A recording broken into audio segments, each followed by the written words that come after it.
Welcome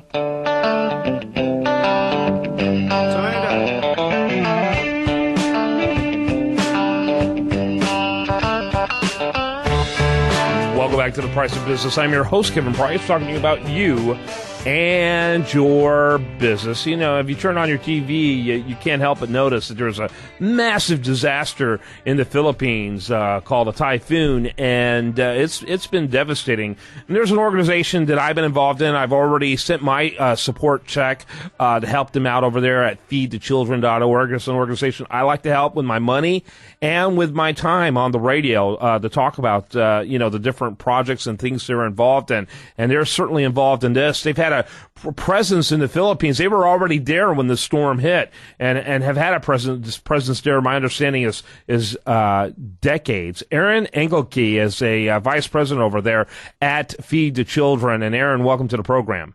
Thanks so much for having me. Yeah. How long have you all been in the Philippines? You know, we've been working in the Philippines for the last 25 years.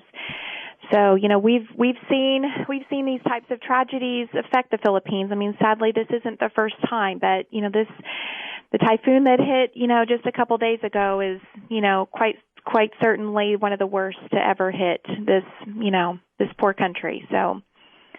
Yeah, absolutely. So, kind of give me an assessment of what Feed the Children is planning on doing. Mm-hmm. So as soon as we were able to get into, you know, the damaged areas, it was very evident that, you know, what the typhoon victims needed was food and water. And so that's our response at this point. You know, we know that we need to meet the basic needs of, you know, the children and the families that were affected. We currently serve over 202,000 children in several regions of the Philippines. We work in 31 provinces. I'm sorry, is it 200 or 2,000 or 200,000? 202,000. Oh, okay. Yeah, you broke up a little bit. It's like, wow, that's a lot of people. That's a good-sized city that you're feeding every single day. Yeah, well, we do feed an awful lot of children every day, but yeah, in the Philippines, it's over 202,000. Yeah. So, you know, we, again, knowing that, you know, these victims needed, you know, food and water, you know, we're immediately providing hot meals, through something that we call VitaMeal, which is basically, you know, a food source that is native to that particular area. It's mixed with water, and it can be spread out, you know, go a long, long way and feed a lot of people. So that is currently our response at this point. We're getting reports back daily from our team in the Philippines, who are saying that, you know, especially for those who didn't have housing prior to the typhoon, this is clearly affecting them, you know, the homeless population is pretty large in the Philippines. Population, it is very large. I mean, there's just a tremendous number of people who are below the poverty line in the Philippines, and they live wherever they can find a place to live or sleep. And so, you know, there's a tremendous need for tents, certainly, you know, to create some temporary housing for these individuals who are affected. And so we'll continue to assess what the need is every single day. You know, we've got our teams of people out there. It takes quite a while to get to some of these areas. We have our country office is based in Cebu City, but North Cebu is about 3 hours away. And so, you know, often you have to rent a boat or something to even just travel to some of these other islands. Right. Let me ask you real quickly, and we only have a few minutes, and I want to make sure that Yep. I can get some things covered. What kind of things are you currently immediately doing? It sounds like water and food is your top priority.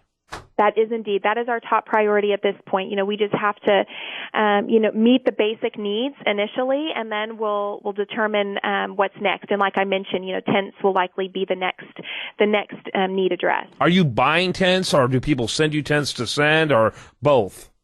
Well, you know, ideally what we like to do and what's the most cost-efficient thing for us to do is to buy in-country.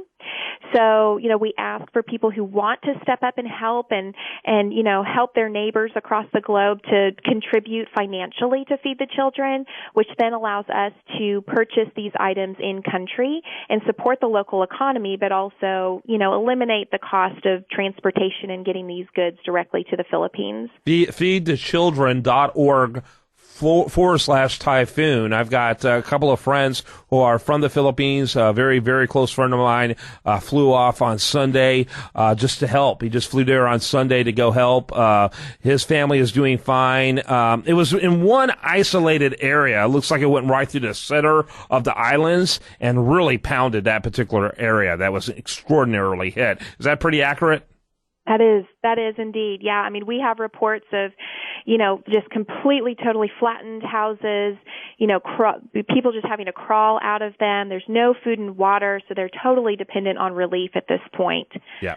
And in fact, I heard one city alone lost 10,000 lives. I know. It's just devastating. It's terrible. Are there any adjustments on the numbers? I haven't seen any new numbers. I don't have the most current numbers. Certainly I know how our particular programs have been affected, and the number of people that have been, lives that have been lost in our particular programs. But I don't have the latest number, overall. Yep. I'm telling you, it's an extraordinary storm. It's incredible. It's almost of biblical proportions, and people need to help. I'm delighted I've sent my support in. I support Feed the Children every year anyway, but when something like this happens, I like to do something extra. I want to encourage you to do the same thing.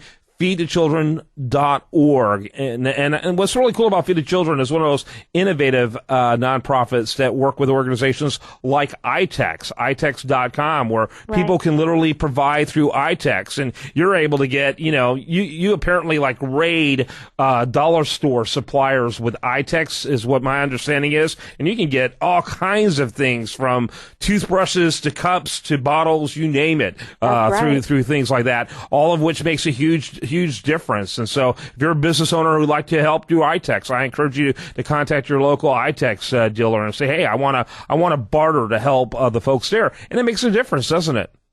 It makes a huge difference. And, I think it's important for people to know that, even what they may view as a small donation to Feed the Children can actually go a really long way. And, that it takes the sum of a lot of us to make a big difference, in the lives of these people around the globe, and in particular in the Philippines. Feed the Children has been responding to disasters for more than 3 decades. And so, we will continue to be there, supporting these families that are in need. And we hope that others will step up and also continue to support them. Well, I have supported you. I gave a special gift in this, and I'm not saying this to boast, but I felt really burdened by it, and I hope others feel burdened too. And, I'm looking there at your list at feedthechildren.org/typhoon. That's TYPHOON. And you're asking for as little as $5. That's right. Just help in some way, make a difference. And so, can people actually text support as well? We don't have a Text to Give campaign set up right now, but we do have a 1-800 number if they would like to call in as well, and that's 1-800-627-4556. Or like you said, certainly go online to feedthechildren.org/typhoon. 1-800-627-4556. Or go to feedthechildren.org/typhoon and help them out. Thanks so much for being with us. Thanks for having me. When we come back, much more for you, and you're listening to The Price of Business.